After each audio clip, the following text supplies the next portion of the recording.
The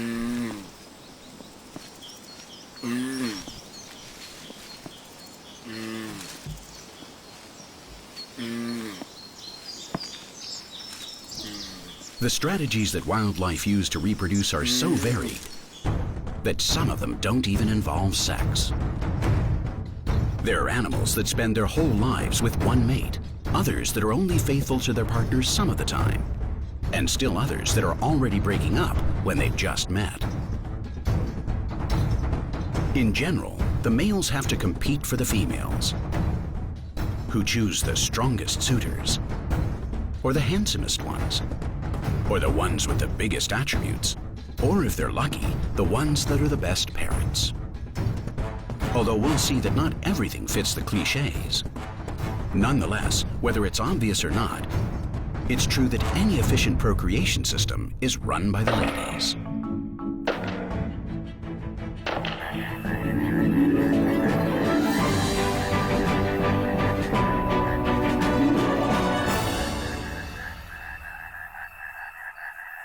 The amphibians were the first evolutionary step taken by the vertebrates on dry land.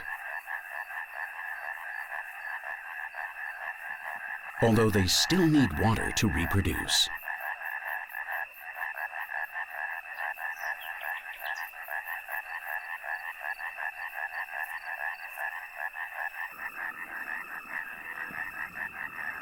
They don't know how to copulate, even though it may look like it. In reality, this is not copulation. It's called amplexus. It's a hug, really, a very tight one, but no part of the male genitalia are put in the female genitalia at any time. The eggs are fertilized outside the mother's body, and this can only happen in a liquid medium.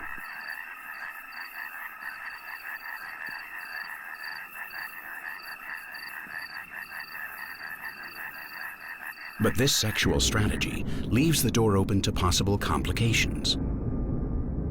Another male could show up and break the spell of romance, as well as the proof of paternity.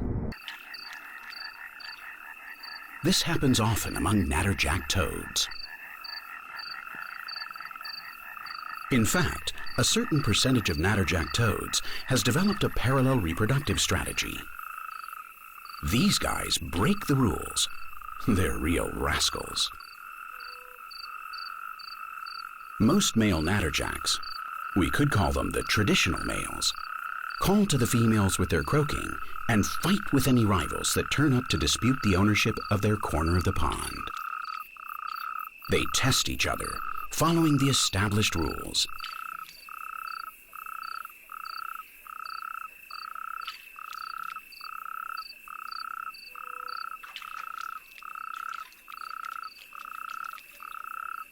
And the winner proclaims his superiority, trusting that the females will then choose him because of what he has demonstrated. But there are other males lurking nearby that don't play fair. These are the smaller natterjack toads, the ones that have less attractive voices. They barely croak at all, but they listen and pay close attention. They've developed an alternative form of behavior to be able to approach the females.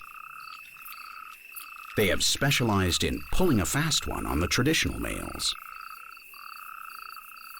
One of them lies in wait near a traditional male without drawing attention to himself and sits tight until a female approaches.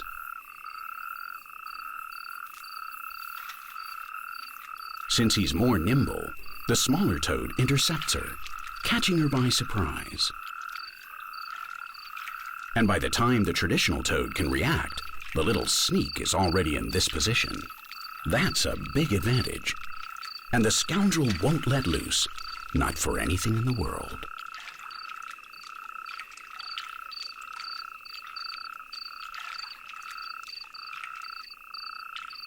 His future offspring will also be born small, but they'll know how to follow in their father's footsteps.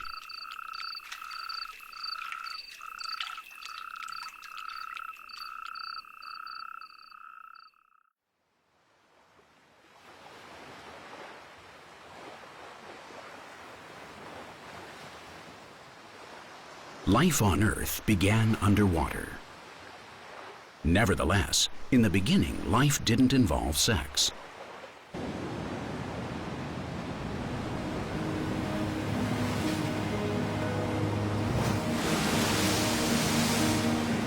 Sex appeared much later. For 2.5 billion years, there was only replication and fission, even fragmentation, but no sex.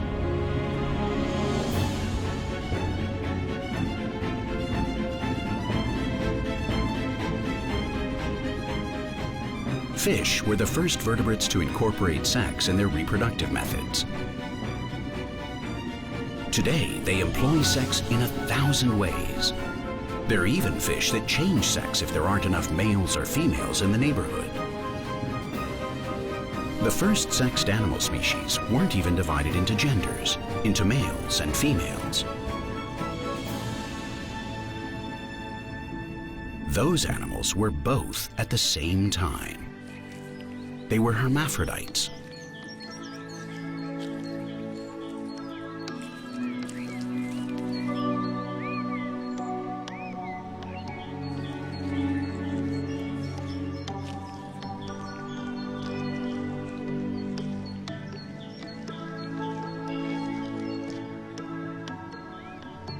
Snails are hermaphrodites. Some species can even fertilize themselves. But that doesn't mean that there's no sex among snails. Quite to the contrary, in their sexual relations, there's twice as much sex.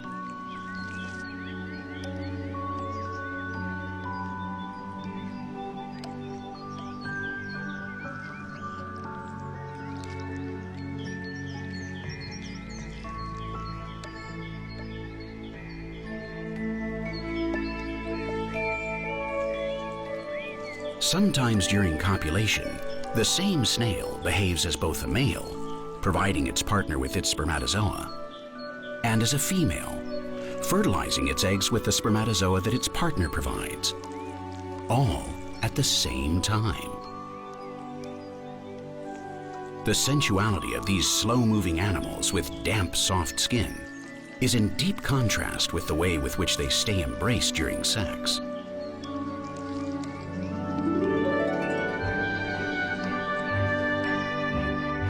They are so closely entwined that it's impossible to see it, but they each stick a calcium dart into the other to keep them tied up until they have finished the sexual act. When they're done, the two snails separate, each one bearing inside their future offspring. They will be the mothers of the eggs that they lay and the fathers of the eggs that their partner lays.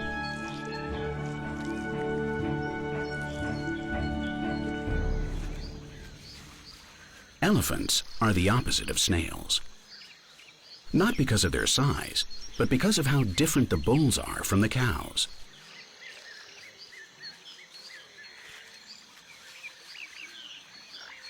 There are huge differences in body shape and behavior.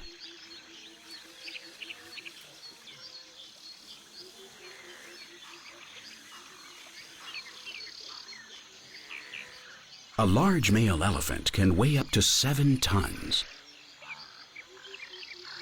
while the largest females weigh only half that. Although you can't say that they're exactly slender either. As regards their behavior, the two sexes live apart.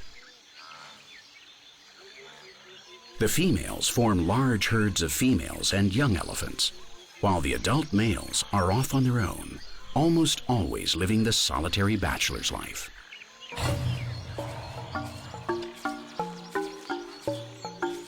Many features distinguish them in obvious ways, which is very important for them, since individual elephants can recognize each other and can also see clearly what another's intentions are when he approaches. This might even be considered showing off.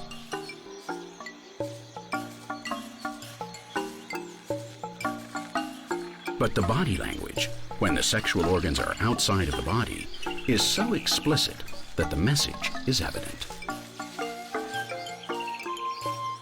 Nevertheless, scientists believe that what leads a female elephant to pick one mate over another isn't the size of what's between his hind legs, but rather a combination of attributes.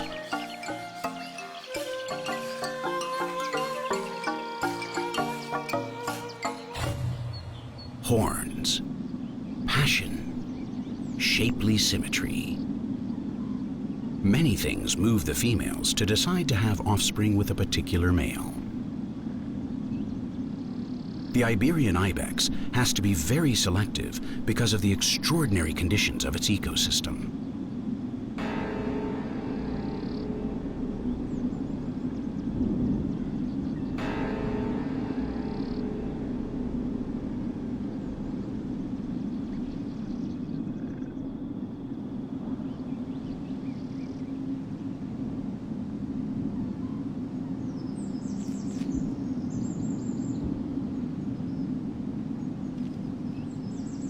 The mating behavior of this species takes place at a time of year that may seem unusual. Most species prefer mild, warm temperatures to begin their mating rituals. But this hardy goat starts to flirt in the cold weather, when the worst of winter arrives and freezes the air, which ironically makes its blood boil.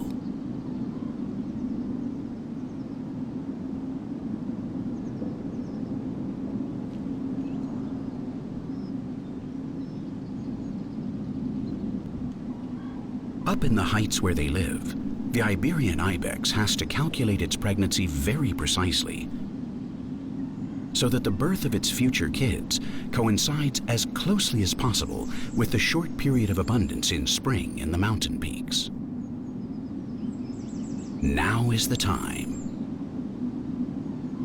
So the females should be mounted right away, and as always, by the best.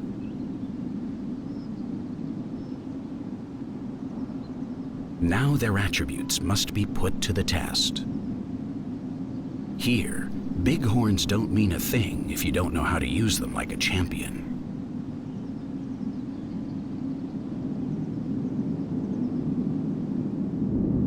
The duels between male Iberian ibex are very tough and can be both dangerous and formidable.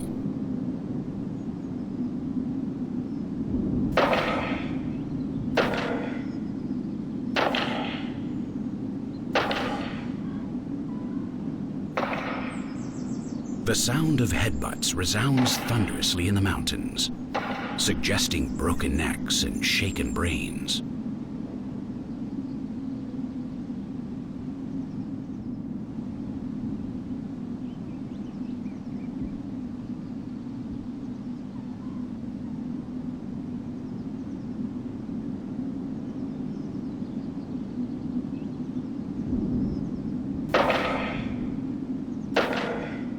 Headaches.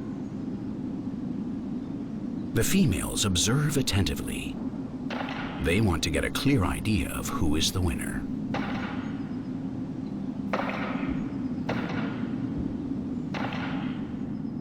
The young males and those with small horns are also sexually aroused and observe what they will have to do someday if they hope to procreate.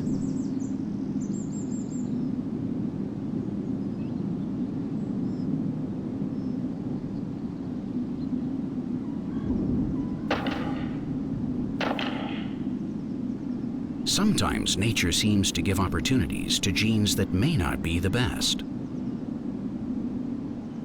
While the strongest ones are battling away in a classic scene involving their species, an opportunist tries to sneak in through a new door, the back door, so that his audacity may continue to crop up in future generations.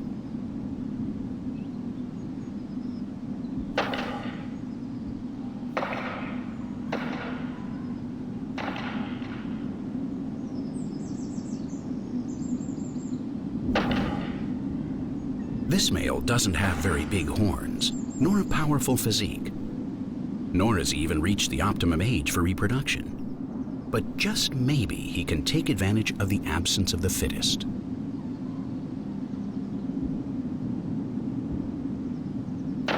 Before the biggest Billy can settle his duel with the one who appeared to be his most dangerous rival, this youngster has 5 minutes more to keep trying.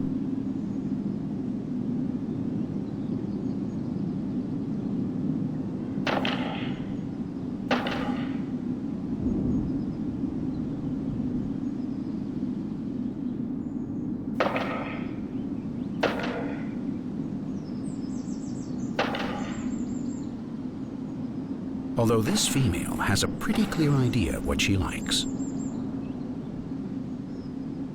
Unlike amphibians, she-goats refuse to let their ova be fertilized by someone who hasn't demonstrated his courage in the headbutting arena.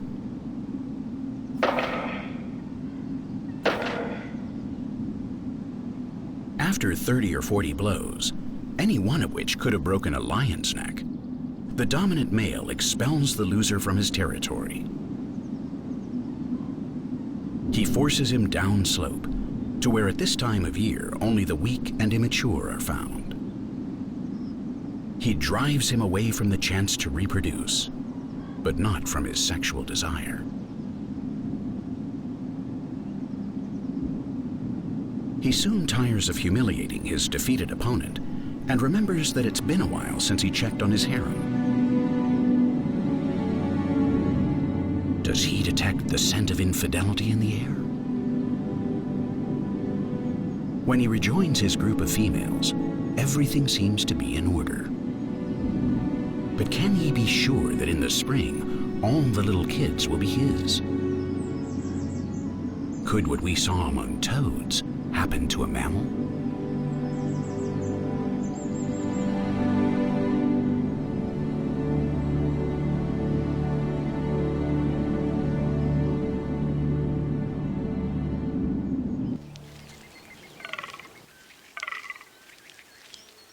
Besides horns or butting heads, another thing that is often found among males is snoring.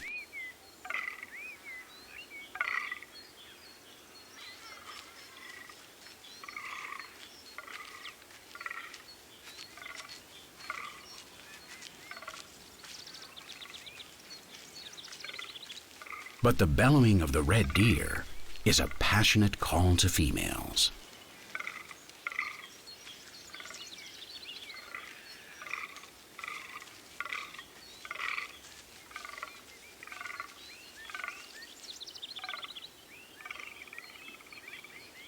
And what is really found again and again among the males of many species is a tendency toward polygamy and a certain propensity to brag.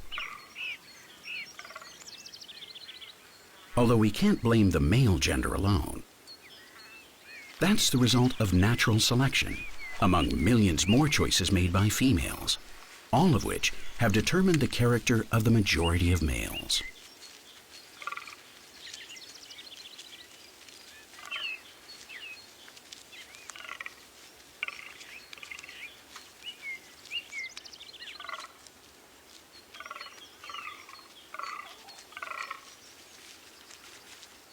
Although every once in a while, in certain other mammals, it's possible to find variations from typical masculine behavior.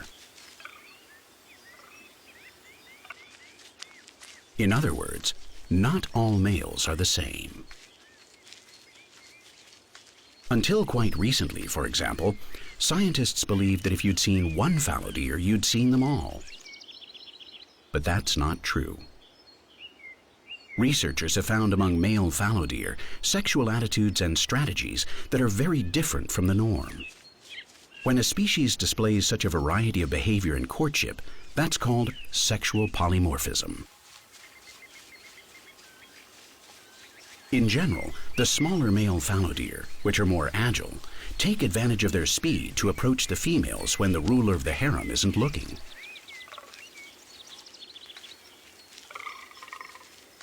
They know that they can escape from danger thanks to their quick feet, and that doesn't affect their self-esteem.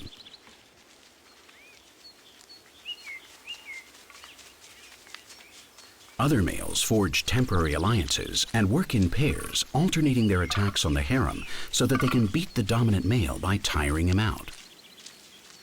And some just wander around in search of lost females and chance encounters.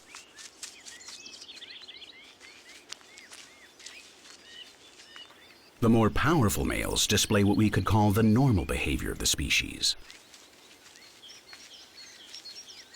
This behavior includes the tendency to care for, protect, and maintain their own harem of females until they have all been impregnated.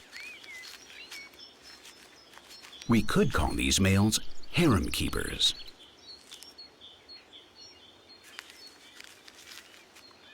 This is a large alpha male, the traditional type. But he's exhausted. He literally can't stay on his feet. He has already impregnated all his females, except for one. He has spent several arduous days and nights fighting, copulating, and fighting again.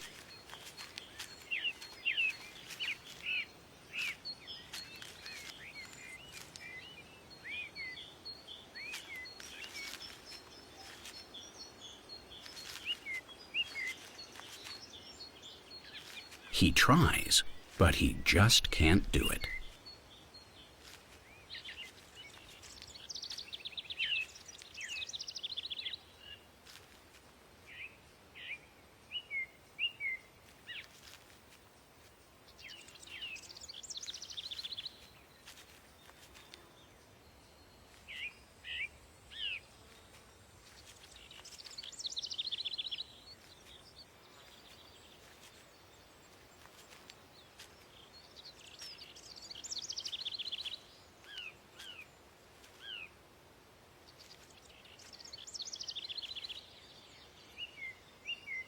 He can't quite gather enough strength.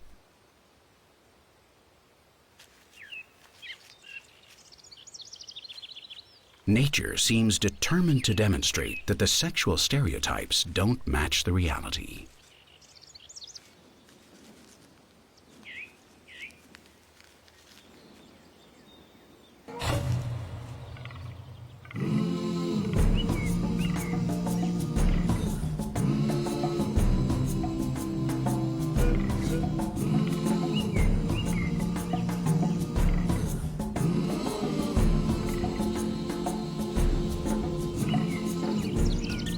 In the end, if perhaps the Iberian ibex should worry about who the father is of the kids that were born this spring, in reality, all males should be concerned about becoming fathers. We owe that to our children and to each of our species.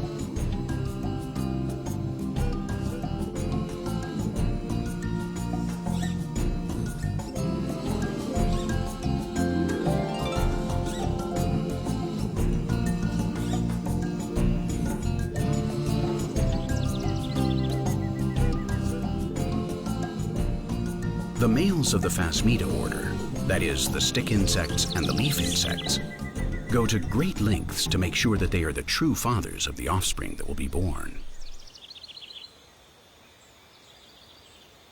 Their obsession is such that they perform the longest copulation anywhere on the planet.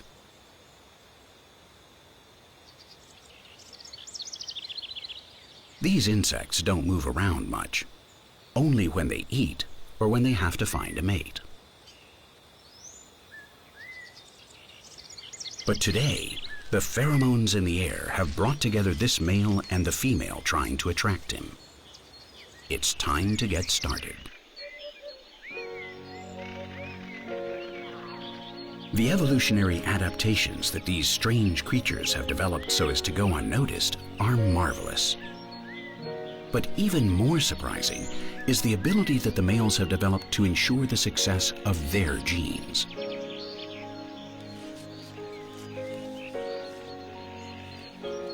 The males of many insects clean the female's vagina before mating so as to empty out any spermatozoa from a previous rival.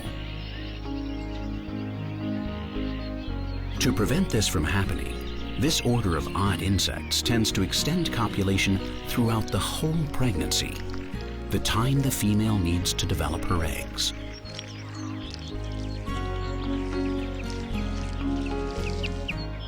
Fortunately, this takes only a few days, or a couple of weeks at the most. They stay like this until the time is up. And then the male removes his plug, and the female almost immediately lays her eggs. One by one. She prepares the egg, and it emerges.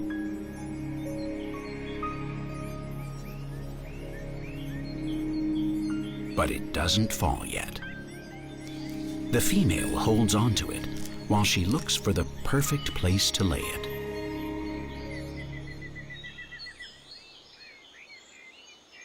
The egg is identical to the seed of the plant on which the mother lives and eats. And with a bit of luck, when it falls to the ground, some ants will take it back to their pantry and take care of it until the little insect is born.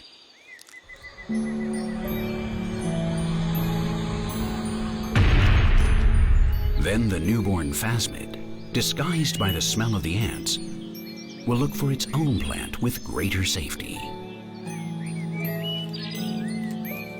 Now those are guarantees of paternity and survival.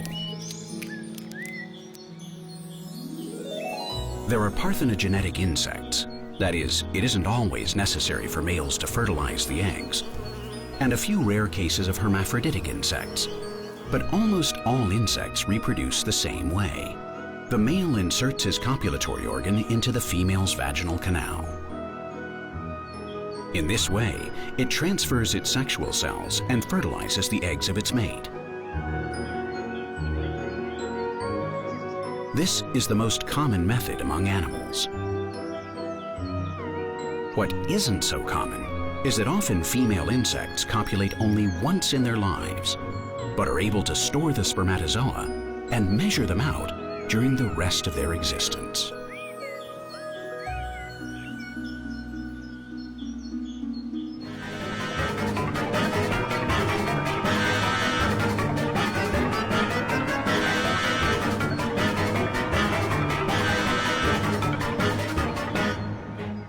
The postures to perform the sex act are varied and demonstrate great strength and balance. It's common for the female to move with the male or males that try to mount her, and she does it with the greatest of ease.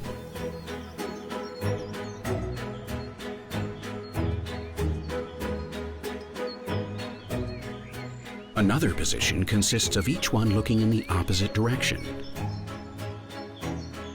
so that they can better control whether any danger is approaching during that most inopportune moment.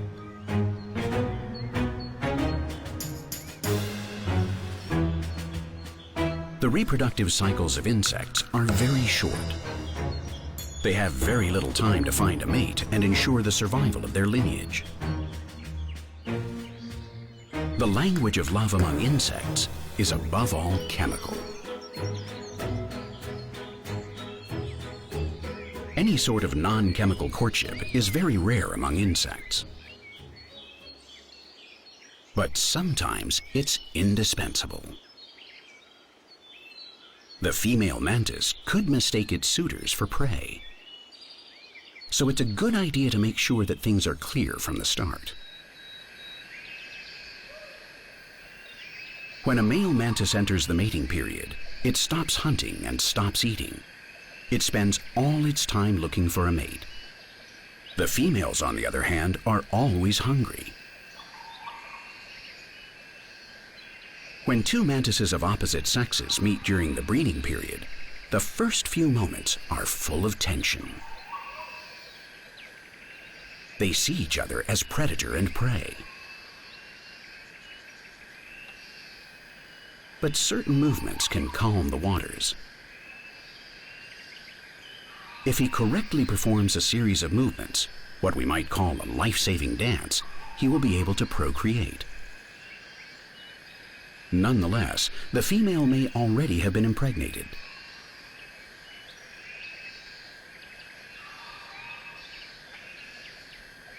So he has to be cautious and make sure he knows what her intentions are, while at the same time convincing her that what he is doing is a romantic overture.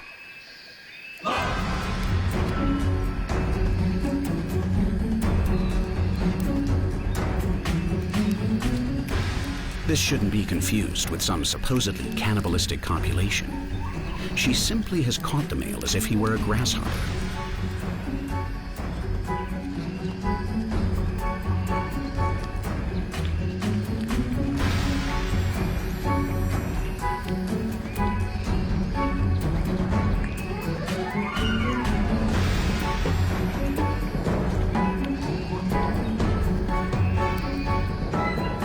Either she didn't recognize his intentions, or he just wasn't good enough to convince her.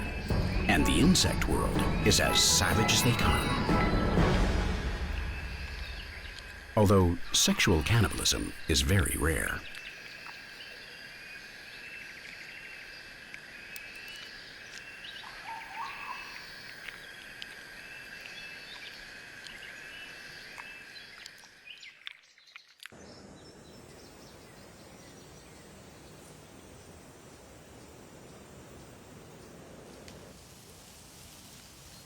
Tortoises have serious problems when it comes to having sex.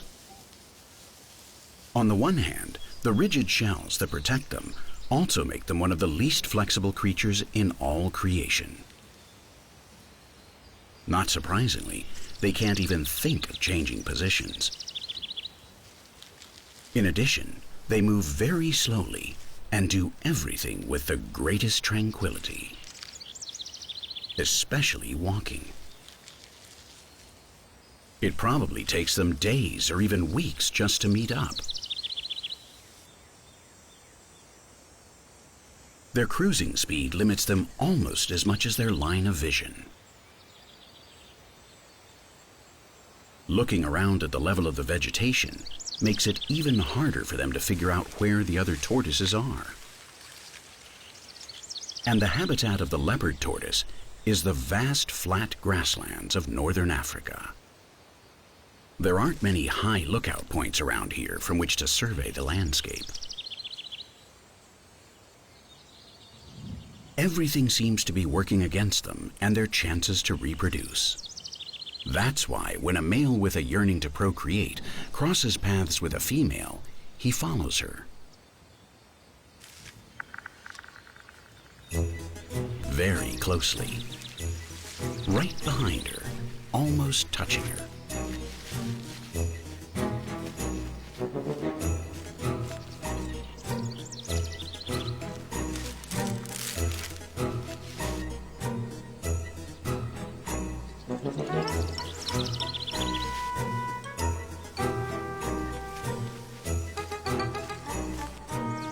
Every once in a while, they take a break from walking. But almost immediately, they start up again.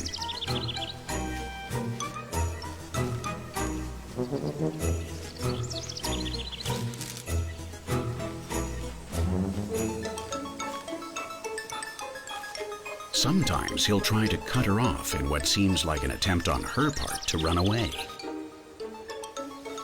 He walks around in front of her, trying to get her to change her mind. But it's not time yet. It was hard work finding her. His sense of smell guided him well, but luck played a part too. So he's not going to let her get away.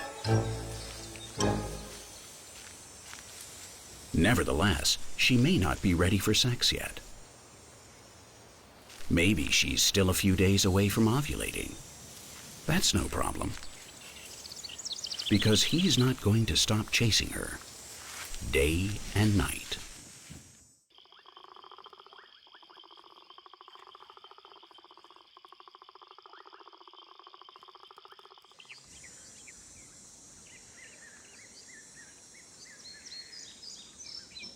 When the pair of tortoises has finally synchronized their production of sexual cells, they simply know it, and it happens.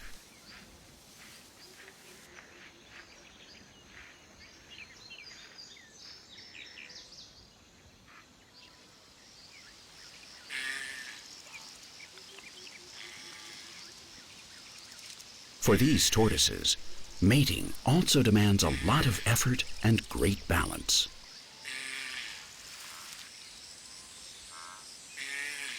But the enormous biological complication that fertilizing female tortoises represents is compensated by their ability to store the male spermatozoa and gradually measure them out over time, the way insects do.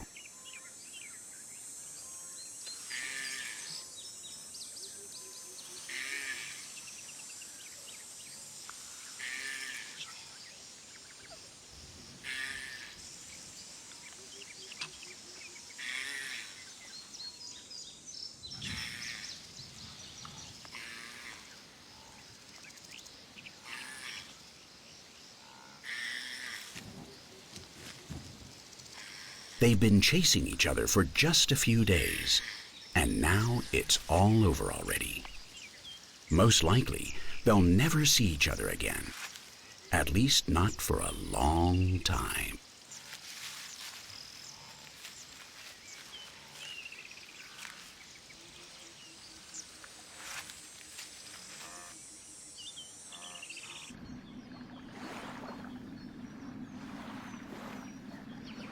A longer-lasting love than that of insects requires greater stability.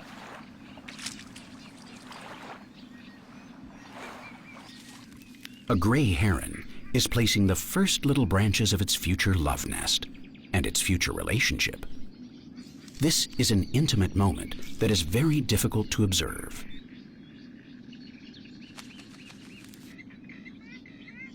With a few feminine touches, it will be perfect.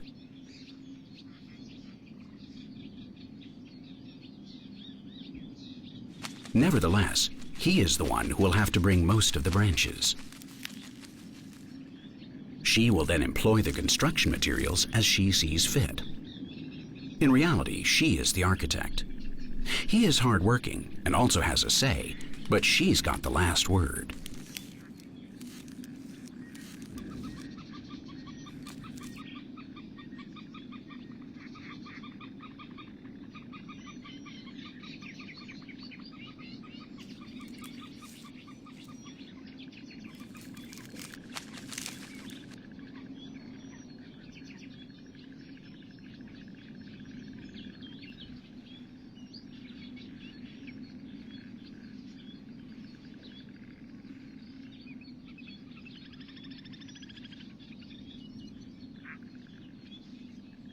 The pair of lovebirds have their first few spats, but the male immediately realizes that the more branches he brings, and the more she likes them, the more she accepts him. Copulation follows every time he brings a bunch of branches, and fertilization takes place on a par with the improvement of the nest. It's quite logical and easy to understand.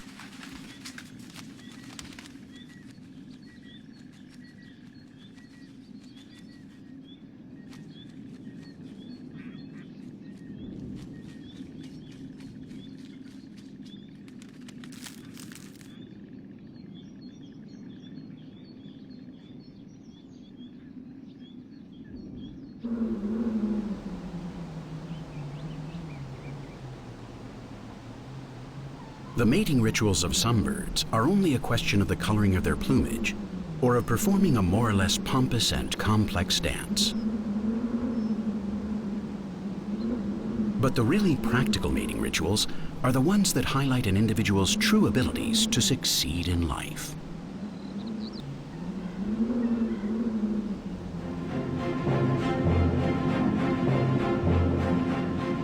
Ravens often live at the tops of the tallest mountains. Their world is cold, tough, and difficult. The wind up here is a big problem, but they've learned to play with it, even to master it.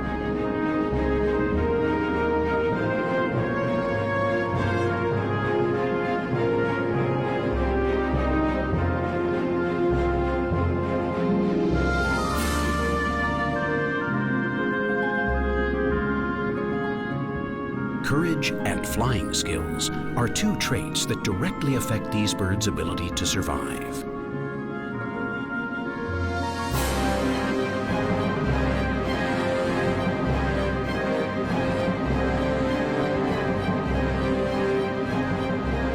Ravens really do risk their necks with their acrobatic mating rituals. First of all, because flying loop-the-loops, hedgehogging, and flying upside down only a few centimeters from each other is dangerous. And second, because the choice they're going to make is for life.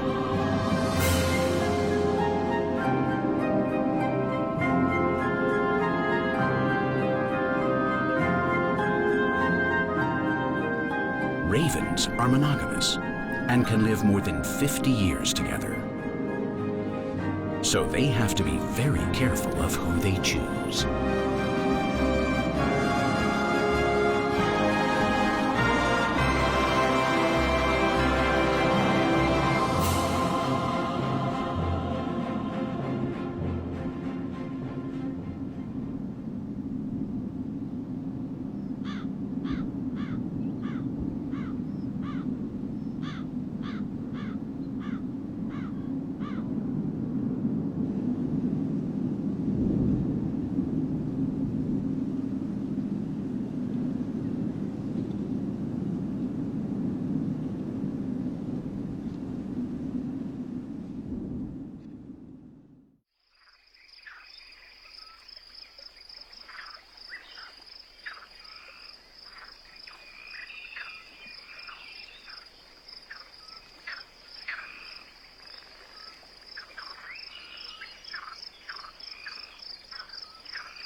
These two lovers are performing a very curious dance.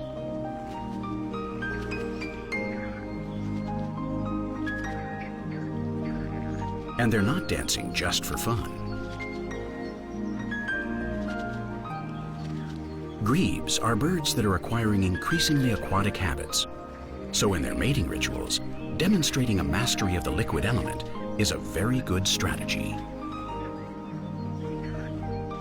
Without a doubt, this has a lot to do with synchronized swimming. Grebes, however, haven't learned a series of movements that they repeat like automatons.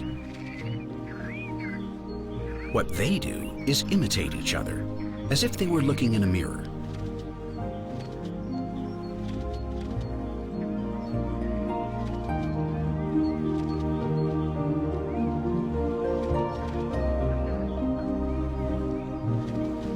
The purpose of this ritual prior to copulation is synchronization, so that they both produce their sexual cells at the same time. That way, when they copulate, they are at the peak of their fertility.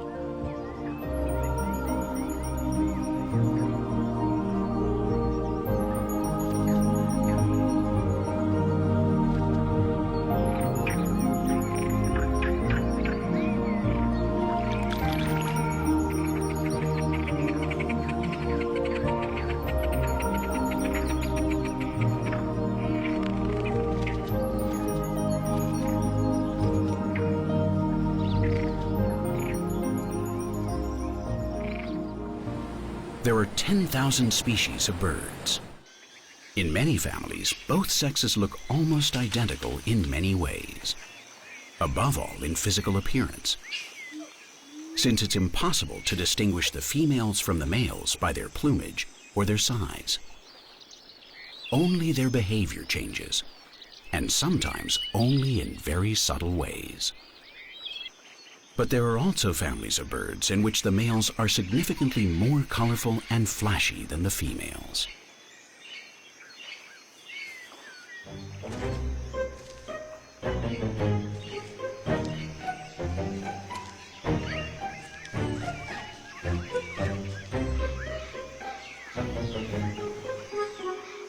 In the case of the bare-faced curassow, a large Brazilian relative of the turkey, it is really hard to decide which of the two sexes wears the most striking colors. The most extraordinary thing about this species is that the female takes the lead in courtship.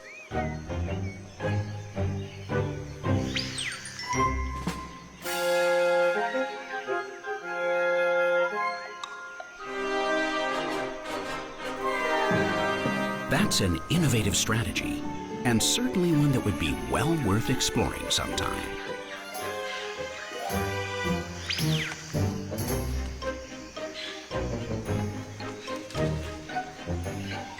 What's more, these forest-dwelling birds live together all year, not just during the breeding season.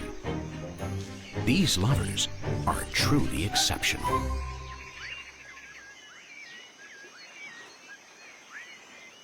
Many species have evolutionarily opted to live alone. Snakes don't maintain a relationship as couples in any way, shape, or form. Their life together lasts as long as it takes to court one another and mate. After that, they go their separate ways. The male tries to pin down the female with brute force, which she assesses. With one quick look, she checks him out and sees that he has the buff body of a good hunter and is obviously well fed.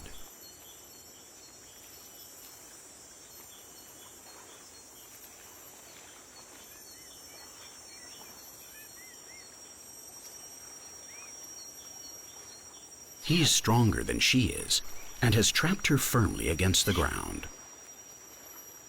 Okay, that's all she wanted to know about him. His children could become good snakes.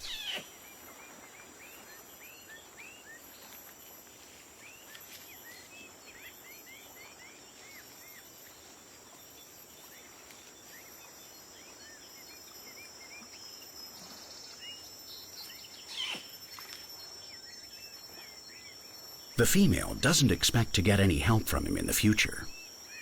But then she's not going to look after her offspring either. She will simply lay her eggs, and then she's done with the whole affair. Neither parents nor children will ever see each other.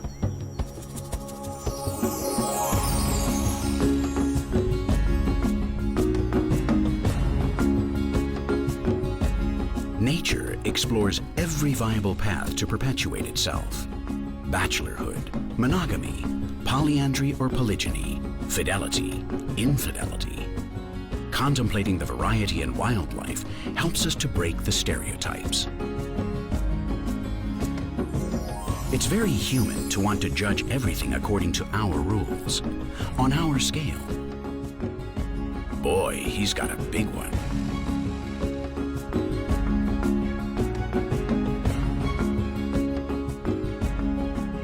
But that's how we reach the conclusion, mistakenly, that size matters in romance.